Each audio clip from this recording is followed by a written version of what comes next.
Hey there guys, and welcome to Let's Play The 39 Steps. The 39 Steps is a digital adaptation of a John Backham book from 1917, if I recall. 1915 actually. Here are my little notes. Now this is gonna be a much quieter Let's Play. As you can guess, this is a very quiet game. It's a visual novel, which means that there won't be much of an action. However, this is completely blind, so let's go ahead and start with turquoise. Rotate your mouse clockwise. I am doing it.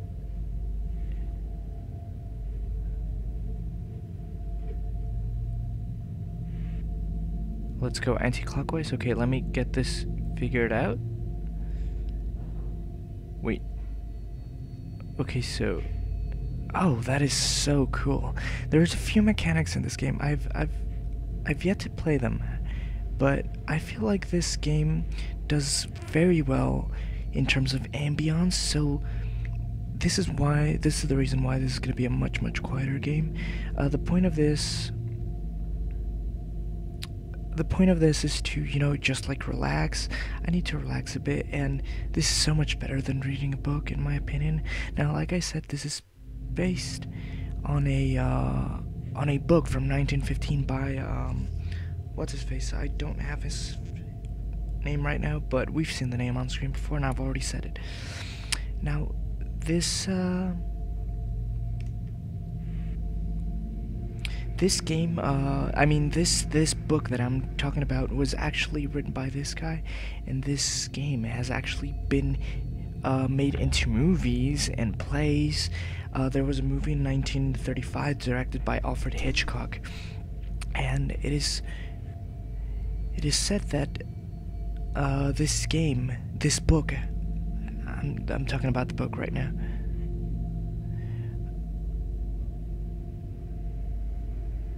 Glowing objects. I don't see any glowing objects. Supposedly this book inspired the Man on the Run genre for the movies. Alfred Hitchcock made a movie about it, and a lot of Alfred Hitchcock movies were like that. One man just running away from the police and stuff like that. I don't know anything about this game. I've not read the book, I've not watched any of the movies. So let's go ahead and start interacting. Click image to zoom, drag or arrow keys. Okay, with the scroll wheel we can actually zoom in, and let's go. Dear Mr. Hannay, welcome to England. I hope your journey from Rhodesia, where is Rhodesia? Is that like Africa? Was not too arduous. Would you like to come into the bank and we can discuss matters regarding your Rhodesian? How do you pronounce Rhodesian? Rhodesian or Rhodesian?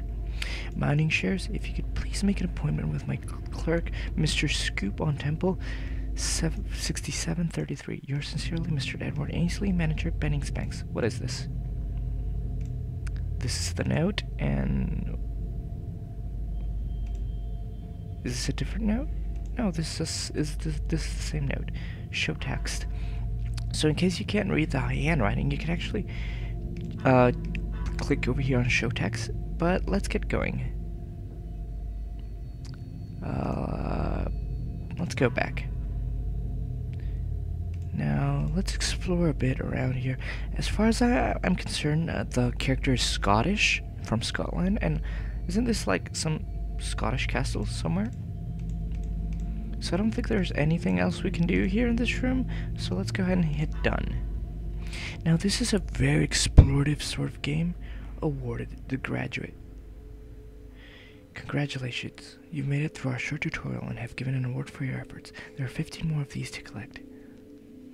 You will shortly begin your journey through the 39 steps. All progress will be auto-saved, but you can also use bookmarks to monitor your progress and revisit key scenes. Right-click or hit the spacebar to return to the main menu screen during play. This also acts as pause. New event, the wrong ditch. So right here, this is like the story, I guess. Let's go ahead and go into the wrong ditch. Richard Hannay is living in London, England. He yearns for a more interesting life. Let's play the wrong ditch. Almost read that as the wrong Dutch, but no.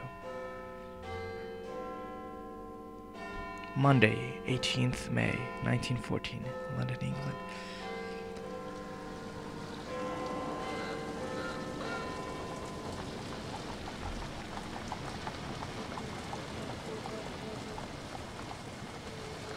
I returned from the city on that May afternoon, pretty well disgusted with life. I had been there 3 months in the old country, and was fed up with it.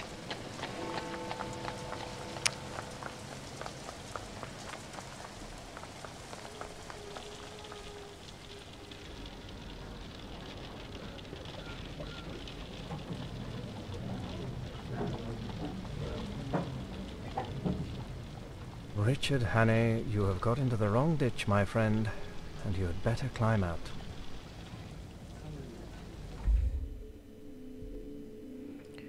Richard Hannay. Now, what is this? Is this like a description of his life? Let's go ahead and go clockwise, because I believe this is like story-wise. The child. My father had brought me out of Scotland to South Africa at the age of 6, and I had never been home since. I grew up in the Cape Colony, which was then under British rule. So yeah, Rhodesia, I don't know, there seems to be a lot of reference to African territories. I spent much of my time by the Zambezi, where I would fish. There are several hundred species in its waters, including the famous tigerfish and Zambezi shark. The wide open spaces of the veld also interested me greatly, and the various methods of survival in such an uncompromising landscape. Sorry if I can't read correctly at some points, because English is not my first language, so there you go. I had earned my pile, not one of the big ones, but good enough for me. I had put in 3 years prospecting for copper in German to Maryland, and spoke the German tongue pretty fluently. I went on to become a mining engineer in Kimberley, where I was instrumental to the formation of the Beers Consolidated Mines. The diamond mines were a rough business, with countless good men lost in horrific accidents. So we're learning about Mr. Richard Hannay, which I believe is our main character. I served the British forces during the Matabele conflict and was decorated with my role. I served 2 years with Imperial Light Horse and was an intelligence officer at the Lagoa Bay in the Second Boer War. I'm sorry if I'm mispronouncing everything. I lost many friends during those wars. So he was born Scottish. He moved to South Africa. He was raised in South Africa by the Zambezi. He would go on to become a working man, but they would have him join the army, or maybe he joined the army on his own, but he was in the army. My final years in Africa were in the municipality of Bulawayo, which I have no fucking idea where that is, where I had fought during the Matabele War. I resided once again with my father, who had taken ill. After he died, I decided to leave the Cape and head back to the old country. The present. So we got an award for reading stuff. A lot of imperialist ladies asked me to meet schoolmasters from New Zealand and editors from Vancouver. And that was the most dismal business of all. I had no real pal to go about with, which probably explains things. Plenty of people invited me to their houses, but they didn't seem much interested in me. I had counted on stopping in London for the rest of my days, but from the first, I was disappointed with it. I was the best bored man in England. Another thing to mention right now is you have to set yourself up in the historical time this is happening. This is London in 1914, which I believe is pre World War One. So he was in the army before World War One. So I don't know if that gives any references. By this point, I think New Zealand and Vancouver are still, I'm sorry, I'm not exactly sure, but they're still colonies. I don't think they're colonies, but to this day, hold on. Here I was, 37 years old, sound in wind and limb, with enough money to have a good time, yawing my head off all day.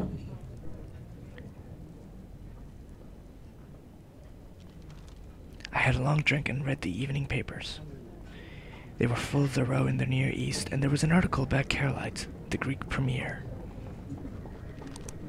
From all accounts, he seemed the one big man in the show. Oh, he's smoking, and he played a straight game too, which is more than could be said for most of them. So let's go ahead and are we? Oh, the ambiance is so cool.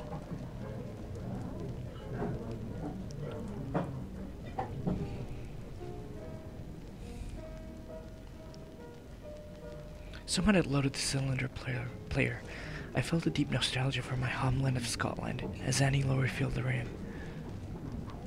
Let's click. I hope this isn't copyright. So let's go ahead and explore a little bit. As you can actually see, we can actually skip these areas. However, you may want to explore. Let's go ahead and hit this map. The British Empire map of the world. Thank you, map. It will be very good to actually see the map. As you can actually see, I don't know what all these little symbols mean. Let's see. Growth of the British Empire. You know, I like this because it gives you a bit of exploring.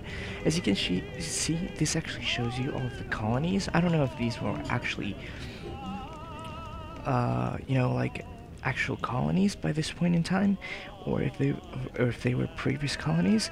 As you can see, we have Canada over here. We should have New Zealand over there, Australia, and everything else. Now, hopefully, we can find Rhodesia. Northern. Oh, see, I think this is where, just north of South Africa, right now. I'm so unfamiliar with this map. I'm from like over here, so I have no idea how this map grew. So let's go back and explore a little bit. Can we do more? Oh, we found newspapers. Is there anything worth noting? I believe this is just like hotel reservations. Yeah, I think these are just like the hotel pages, the hotel listings. So as you can see, there's like 2 markers, and one of them activated, and this one activated by pressing this. So let's go back. Yeah, Yeah, they clear out. This actually shows you how much you can explore in the room. So let's go ahead and open it up. What is this? Constantine Carolites. This is the British informer. So this is actually talking about the wars, I'm thinking. Uprisings and historical contents. Carolites keep strong. Now, I'm not going to read these. I love this. I love this. You know, it's attention to detail. It puts you up in the scene. So let's open up these, this little bag, coin holder, I guess. Presented to Richard Hannay, intelligence officer, Matabele War, 1897, soldier of the British Empire. So in case you haven't figured it out, we were in the army. Yes, we were.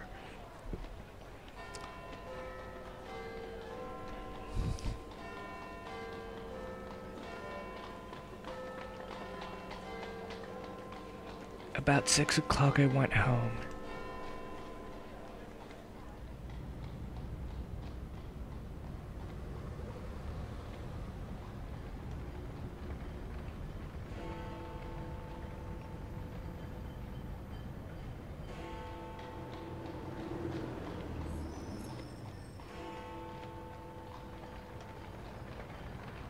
So I guess they're showing us his route to get home.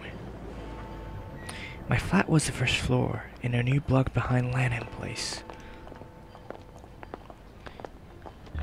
Let's enter the building. He's got a nice place. There was no restaurant or anything of that sort, and each flat was quite shut off from the others.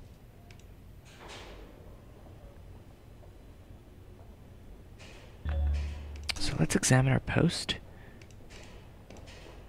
We can't steal from their post. Richard Hannay. Yeah, I'm not going to be able to read this. Dear Richard, how is London? I do hope Paddock is looking after you well, and that your luck on the horses is lasting out. 10-1 it is. Now, here's a tale for you. Last month, in the Kalahari, I found myself in a tight spot. After 2 days on the plain, I lost my way. I could not find the river. I was forced to go without water for 3 days, and 5 without a morsel of food save for a few mopane worms, an excellent source of protein which steered me away from starvation. Then I ran into an old chief, to whom I owed money. Because of my debt, he refused to help me, so I had to continue on my feet. The desert is not kind to any man, but I made it out, and a man in Tunga Blur sold me a Rhodesian Ridgeback. Is that a horse? Which will be my partner in my future hunts. Or is that a horse or is that a dog? I have named the animal Shaka after the old Zulu chief, and will take him to the Congo with me where I go for the elephants. I plan to leave next week if I can get my new rifle finished in time. Yours, Peter Pioneer. Pioneer? So let's close this letter. Let's go back and head upstairs. Is this everything we can do? Yes, it's everything we can do right now.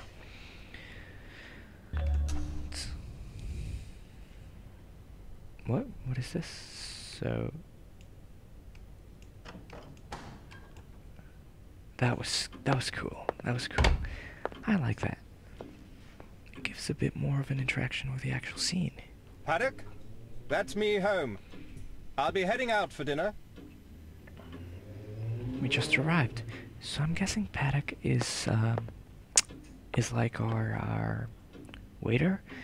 Oh, he's just talking about it right now. I hate servants on the premises, so I had a fellow to look after me who came in by the day. He arrived before 8 o'clock every morning, and used to depart at 7, for I never dined at home.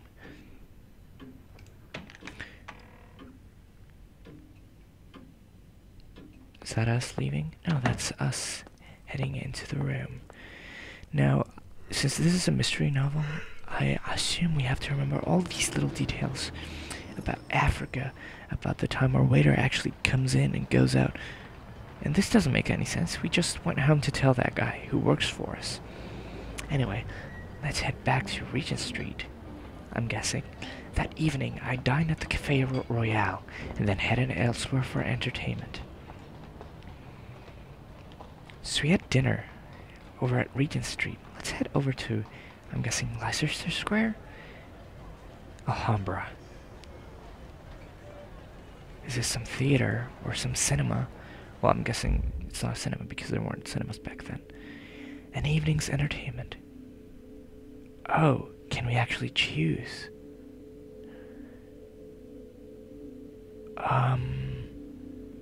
By the way, please no spoilers. I'd be very grateful if you didn't spoil anything for me. If you do, I will block you.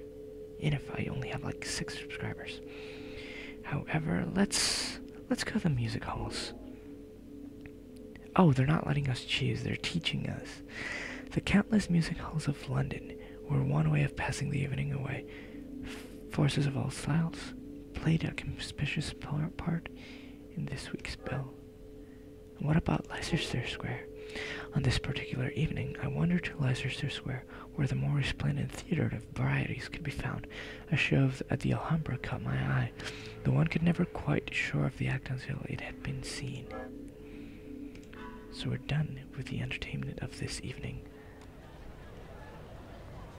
It was a silly show. It did not stay long.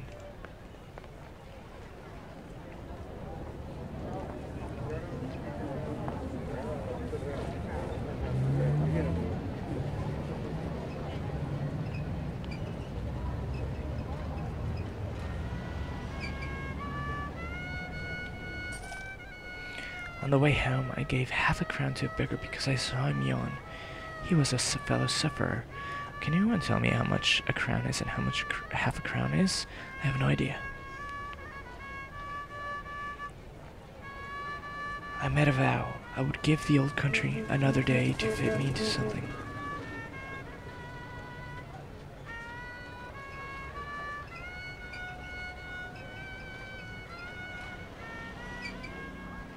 If nothing happened, I would take the next boat for the Cape.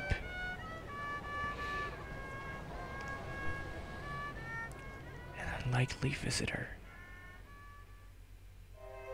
So, with this, I'm gonna call an episode. This has been 39 Steps. I don't know how I'm gonna cut up the episodes, but I guess you'll see that once it's in my channel. Thanks everybody for watching. I've been Turquoise, and this was the 39 Steps. Good night. And that was me attempting to say good day and trying to say good night. So eventually, good night. Good night. That's a good one. See you next time.